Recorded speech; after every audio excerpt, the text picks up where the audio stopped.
અલ Nino અસર સામે સરકારનો એક્શન પ્લાન રાજ્યના ડેમ નર્મદાના નીરથી ભરાશે। સૌરાષ્ટ્રના 11 ડેમ નર્મદાના પાણી ભરાશે।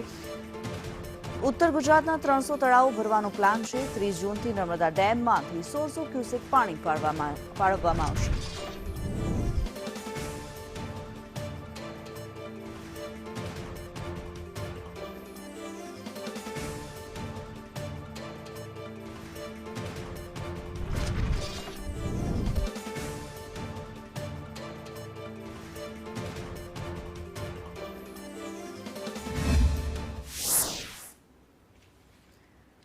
ત્યારે સૌરાષ્ટ્રના 11 ડેમ ભરવામાં આવશે। આજી 1, આજી 3, ન્યારી 1, સુખભાદર, ગામા આ તમામ ડેમોમાં નર્મદાના નીર છલકાશે। આશાપુરા, બોર તળાવ, ભાદર, મચ્છુ 2, ઊંડ 1 ડેમ નર્મદાના નીરથી ભરવામાં આવશે। આજી 1, આજી 3, ન્યારી 1, સુખભાદર, ગામા, વેરી આ તમામ ડેમમાં પાણી ભરવામાં આવશે। નર્મદાના સૌરાષ્ટ્રના 11 જેટલા ડેમ છે જેમાં નર્મદાના નીર ફાળવવામાં આવશે।